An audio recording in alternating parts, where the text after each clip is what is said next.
Aceh Explore menampilkan halaqah dari Masjid Raya Baitur Rahman Banda Aceh. Subscribe, komen, like, dan share. Assalamualaikum warahmatullahi wabarakatuh. Alhamdulillahilladzi bini'matihi tatimmu shalihat. Alladzi khalaqa sa'iral kainat wassalatu wassalamu ala sayyidis sadat nabiyina wa habibina Muhammadin sallallahu alaihi wasallam. اللهم لا علم لنا إلا ما علمتنا اللهم علمنا ما ينفعنا وانفعنا بما علمتنا إنك أنت العزيز الحكيم. فقال تعالى في كتابه الكريم وهو أصدق القائلين وبهدي يهتدي المهتدون. أعوذ بالله من الشيطان الرجيم. بسم الله الرحمن الرحيم. والذين يكنزون الذهب والفضة ولا ينفقونها في سبيل الله فبشرهم بعذاب أليم. صدق الله العظيم. Alhamdulillah, marilah sama-sama kita panjatkan puji dan syukur kehadirat Allah Subhanahu wa taala. Atas limpahan rahmat dan nikmatnya kita dapat hadir dalam tempat yang sangat mulia ini.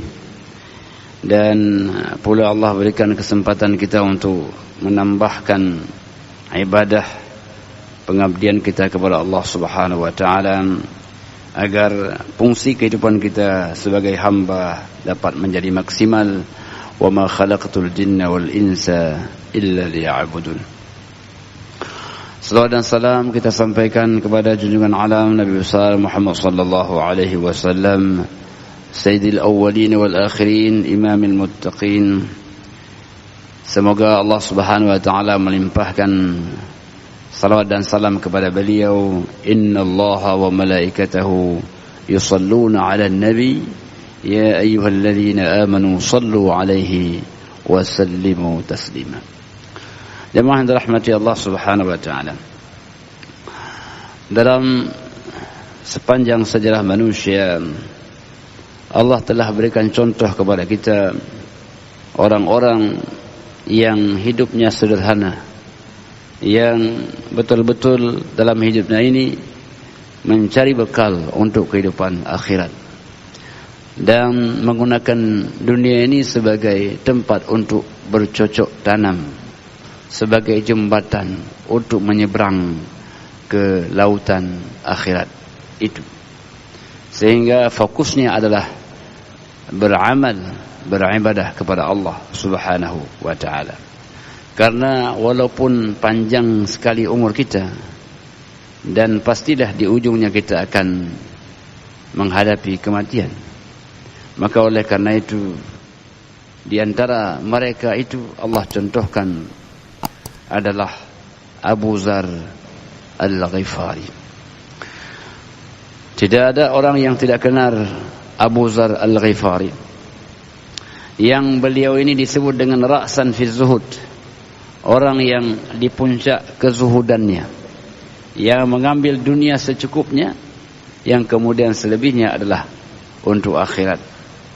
Orang yang memiliki ilmu, dan beliau juga menyeimbangi dengan amalnya, sebagaimana disebutkan dalam kitab Siyar A'lam An-Nubala.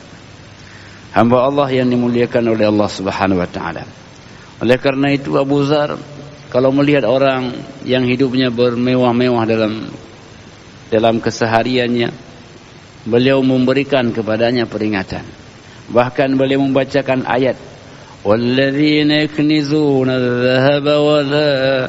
الذهب والفضة ولا ينفقونها في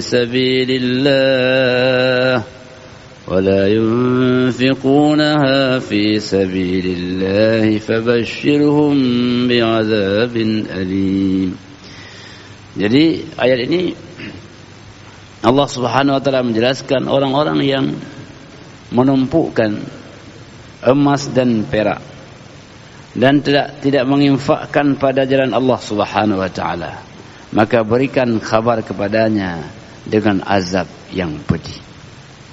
Jadi kepada orang yang sangat hidup mewah sehingga mereka tidak ingat bagaimana mengeluarkan zakatnya, bagaimana memberikan sedekah dari harta itu. Maka Abu Dzar tidak lupa memberikan peringatan agar hak-hak yang ada dalam harta itu dapat mereka tunaikan. Karena jemaah dirahmati Allah Subhanahu wa taala, Allah mengatakan wa fi amwalihim haqqun lis-sa'ili wal mahrum. Dalam hak-hak mereka itu ada hak orang yang minta-minta dan hak orang yang tidak meminta-minta. Jadi oleh karena itu kalau ditanya kok bisa ada hak orang dalam harta kita? Karena harta itu kita peroleh juga hasil daripada interaksi kita dengan orang lain. Kalau kita sebagai pedagang pasti ada pembeli. Kalau kita orang yang mengajar pasti ada orang yang belajar.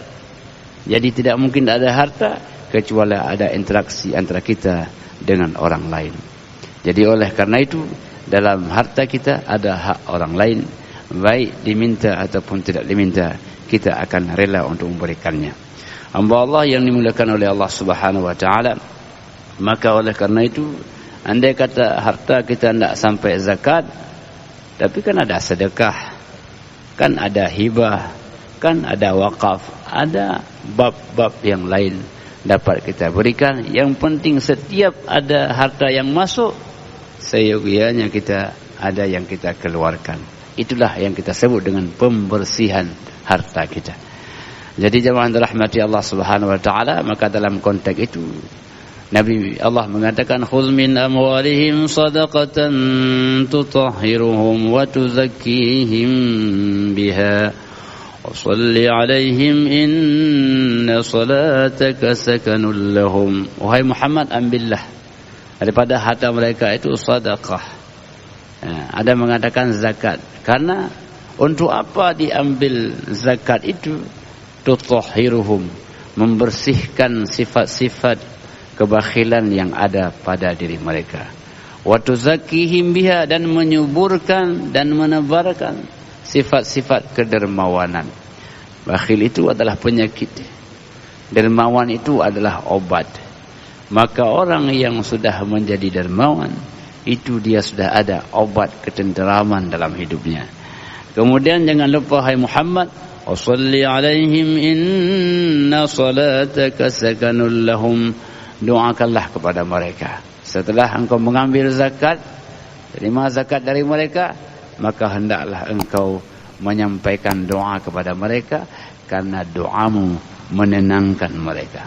Jadi kita bersedekah 5.000, didoakan oleh orang mungkin setengah jam. Doa itu akan menenangkan kita, ya. Didoakan masuk syurga, didoakan lapang rezeki kita, Masya Allah. Doa-doa itu akan memberikan ketenangan kepada kita. Jadi hamba Allah yang dimuliakan oleh Allah Subhanahu wa taala, jangan kita luput untuk minta didoakan.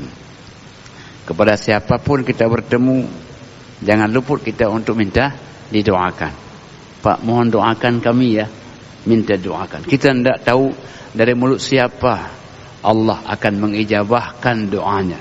Mungkin kita lihat orangnya biasa-biasa saja, tapi di mata Allah mungkin luar biasa, hatinya bersih dan sebagainya.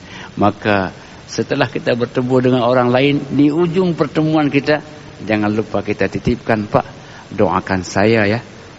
Insya Allah kalau semua orang kita minta untuk didoakan, insya-Allah di antara mulut-mulut mereka itu mestilah ada yang Allah mengijabahkan doanya. Hamba Allah yang dimuliakan oleh Allah Subhanahu wa taala. Kemudian di antara kelebihan daripada Abu Dzar Al-Ghifari apa?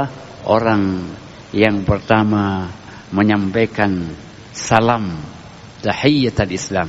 Ya, sehingga disebut dengan huwa, ini kata Ibnu Katsir, huwa awwalu man hayya Rasulullah sallallahu alaihi wasallam bi tahiyyatil Islam. Beliau orang yang pertama menyampaikan kepada Nabi salam dengan tahiyyatul Islam, dengan salamnya sebagaimana diajarkan dalam Islam. Jadi orang yang paling baik, orang yang paling afdal adalah orang yang pertama memberikan salam. Kalau ketemu, mestilah dia yang pertama berikan salam, tidak akan terlewatkan. Mestilah dia yang pertama sekali menyampaikan salam kepada kita. Inilah orang yang paling baik. Jadi jamaah dirahmati Allah Subhanahu wa taala, kalau kita bertemu dengan orang lain, jadikan kita orang yang pertama menyampaikan salam. Assalamualaikum. Itulah menunjukkan kebaikan-kebaikan yang ada pada diri kita. Itulah Abu Dzar Al-Ghifari, beliau yang pertama menyampaikan salam. Hamba Allah yang dimuliakan oleh Allah Subhanahu wa taala. Jadi Abu Dzar Al-Ghifari kemudian beliau berhijrah ke Madinah setelah perang Khandaq, dan beliau setelah itu adalah lazama Rasulullah sallallahu alaihi wasallam. Bersama Nabi di Madinah, selalu ikut bersama Nabi, baik dalam keadaan hadir atau musafir. Di mana ada Nabi, di situ ada Abu Dzar. Kalau Nabi ada di masjid, di situ ada Abu Dzar. Jadi mulazamah dengan Nabi sallallahu alaihi wasallam. Abu Dzar Al-Ghifari sangat menikmati kebersamaan bersama baginda Rasulullah sallallahu alaihi wasallam. Jadi oleh karena itu tidak aneh kalau Abu Dzar banyak pula meriwayatkan hadis. An Abi Dzar Al-Ghifari, banyak hadis-hadis dari Abu Dzar. Kenapa? Karena beliau selalu bersama baginda sallallahu alaihi wasallam. Kalau kita bersama dengan orang alim, mestilah kita akan mewariskan ilmunya. Kalau kita bersama orang yang banyak harta, mestilah kita ada sedikit banyak mendapatkan hartanya. Jadi oleh karena itu, jamaah dirahmati Allah, Abu Dzar Al-Ghifari sangat menikmati kebersamaan bersama baginda sallallahu alaihi wasallam. Hamba Allah yang dimuliakan oleh Allah Subhanahu wa taala. Kemudian yang ketiga, Abu Dzar diungkapkan kecintaan Nabi sallallahu alaihi wasallam kepadanya. Nabi ungkapkan kecintaan beliau kepada Abu Dzar Al-Ghifari. Sehingga dalam sebuah hadis, jamaah dirahmati Allah, dalam hadis riwayat Muslim, dari Abu Dzar, anna Rasulullah sallallahu alaihi wasallam qala. Jadi Abu Dzar mengatakan, ya Abu Dzar, wahai Abu Dzar, inni araka dha'ifa. Saya melihat engkau orang yang dhaif, orang yang lemah, kan? Wa inni uhibbu laka ma uhibbu li nafsi. Aku mencintai untukmu sebagaimana aku cinta untuk diriku sendiri. Begitulah ungkapan cintanya Nabi kepada Abu Dzar. Bayangkan ungkapan cinta Nabi. La ta'muranna 'ala snain. Kalau engkau berdua, janganlah engkau yang menjadi ketuanya. Wala tawallayanna mal yatim. Janganlah engkau menjadi orang yang memegang harta anak yatim, karena engkau adalah dha'ifa. Jadi jemaah dirahmati Allah Subhanahu wa taala, beberapa nasihat yang disampaikan kepada Abu Dzar sebagai ungkapan cinta baginda sallallahu alaihi wasallam kepada beliau. Hamba Allah yang dimuliakan oleh Allah Subhanahu wa taala. Kita melihat bagaimana sebenarnya Abu Dzar ini begitu lembut hatinya, begitu cepat apabila rasa taubatnya kepada Allah Subhanahu wa taala. Sehingga jemaah dirahmati Allah, pada sebuah riwayat yang disampaikan dari riwayat Bukhari dan Muslim. Jadi dari Al-Ma'rur bin Suwaid. Kata Al-Ma'rur, ra'aitu ala Abi Dzar burdah. Saya melihat Abu Dzar memakai burdah, memakai kain burdah. Wa ala ghulamihi burdah, dan ada ghulam, anak kecilnya itu memakai burdah juga.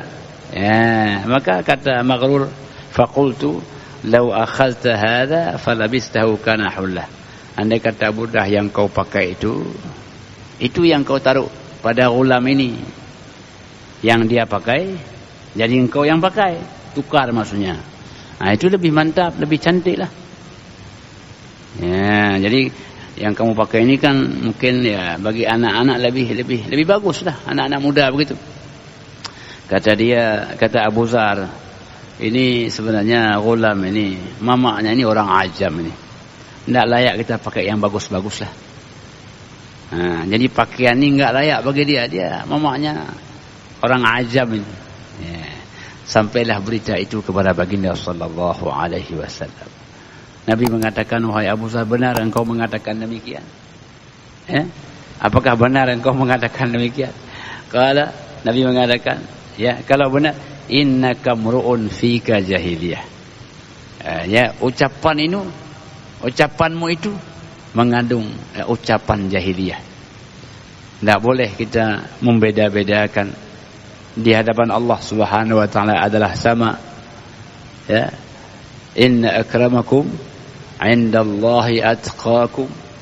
Jadi baginda sallallahu alaihi wasallam memberikan nasihat kepadanya. Faman ja'alallahu akhahu tahta yadihi. Orang yang menjadikan saudaranya berada di bawah tangannya, apakah pembantu kita atau orang yang melayani kita, kan begitu. Kata Nabi, falyut'imhu mimma ya'kul. Hendaklah dia berikan makan apa yang kita makan. Kalau kita makan daging, dia makan daging juga. Kalau lauknya kita makan ikan, dia ikan juga. Jadi berikan makan apa yang kita makan. Wal yalbisu mimma yalbis. Berikan pakaian apa yang kita pakai. Kalau burdahnya itu kualitas ini, dia juga begitu kualitasnya. Begitu. Wala yukallifu minal amal ma yaghlibuh. Janganlah beban kepadanya suatu perbuatan yang tidak sanggup melaksanakannya. Jadi fa in kallafu mimma yaghlibuh. Kalau ada perbuatan atau tugas yang dia tidak sanggup melaksanakannya, falyu'inhu alaih, hendaklah ia membantunya. Jadi jemaah dirahmati Allah Subhanahu wa taala, itulah nasihat-nasihat yang disampaikan kepada Abu Zar Al-Ghifari, ungkapan cinta dan sayang baginda Rasulullah sallallahu alaihi wasallam kepada Abu Zar Al-Ghifari. Orangnya lembut, orangnya banyak ibadah, orangnya zuhud. Tetapi tidak ada salahnya orang yang baik sekalipun diberikan nasihat-nasihat. Jadi oleh karena itu jemaah dirahmati Allah Subhanahu wa taala, kalimahnya adalah watawasau bil haqqi watawasau bis sabr. Hendaklah kita saling menasihati. Jadi nasihat itu berlaku untuk semua hamba Allah yang dimuliakan oleh Allah Subhanahu wa taala. Jadi Abu Zar Al-Ghifari menunjukkan kebaikan dan akhlaknya kepada baginda sallallahu alaihi wasallam. Bila ada sesuatu yang kurang tepat, baginda sallallahu alaihi wasallam memperbaikinya agar beliau dapat hidup dengan penuh kebahagiaan, agar beliau dapat bermuamalah kepada sama manusia sehingga akan hadir rasa cinta dan mencintai. Jemaah yang dirahmati Allah, karena walau bagaimana kebaikan kita, salat, ibadah kita, puasa kita dan sebagainya, itu satu hal. Tapi ada hal yang lain yang paling penting adalah baiknya budi pekerti kita. Jadi oleh karena itu, dua hal inilah sabda Nabi sallallahu alaihi wasallam, aksaru ma yudkhilul jannata, yang paling banyak memasukkan orang ke dalam surga, taqwallahi wa husnul khuluq. Yang pertama takwa kepada Allah, yang kedua adalah berbudi pekerti yang baik. Jadi oleh karena itu, baik akhlaknya kepada Allah Subhanahu wa taala, juga baik budi pekertinya kepada sesama manusia. Jadi ibadah kita akan melahirkan individu-individu yang akan baik budi pekertinya. Makanya jemaah dirahmati Allah, dalam semua ibadah ini Nabi dan Allah dan Nabi-Nya menyampaikan apa dampak dalam kehidupan kita. Kalau kita salat, disebutkan apa dampaknya. Inna salata tanha 'anil fahsya'i wal munkar. Sesungguhnya salat itu dapat mencegah perbuatan keji dan munkar. Itu dampaknya. Kalau puasa, kutiba 'alaikumus shiyam kama kutiba 'alal ladzina min qablikum la'allakum tattaqun. Semoga dengan puasa ini menjadi orang yang mampu menahan diri dari hal-hal yang kurang baik, hal-hal yang kurang senonoh. Ini fungsi puasa. Puasa, makan, minum akan menjadikan orang mampu berpuasa dari hal-hal yang kurang baik, hal-hal yang menyakiti orang lain. Bersedekah tadi, tutahhiruhum wa tuzakkihim biha, Dengan sedekah itu, dengan zakat itu akan hilang sifat kebakhilan, muncullah sifat kedermawanan. Ibadah itu akan menghadirkan sosok-sosok yang berbudi pekerti yang baik. Laqad kana lakum fi Rasulillahi uswatun hasanah. Contoh teladan baginda sallallahu alaihi wasallam adalah Quran yang berjalan, ucapannya, tutur katanya, perilakunya, senyum manisnya membuat orang akan terpikat dengannya. Jemaah yang dirahmati Allah Subhanahu wa taala, semoga Abu Dzar Al-Ghifari ini menjadi contoh yang baik dalam kehidupan kita, dalam menata harta kita, makan minum kita dan keseharian kita. Semoga insya-Allah apa yang Allah berikan kepada kita menjadi sebuah lahan untuk menjadi pribadi-pribadi yang lebih bertakwa kepada Allah Subhanahu wa taala. Kalau orang diberikan harta, dengan hartanya lah dia masuk surga. Kalau orang diberikan tenaga, dengan kemampuan tenaganya dia masuk surga. Apabila orang Allah berikan ilmu, dengan ilmu pula dia masuk surga. Jadi nikmat apapun yang Allah berikan menjadi suatu sarana untuk lebih dekat kepada Allah Subhanahu wa taala. Demikian yang dapat kami sampaikan. Hadanallahu wa iyyakum ajma'in. Wassalamualaikum warahmatullahi wabarakatuh.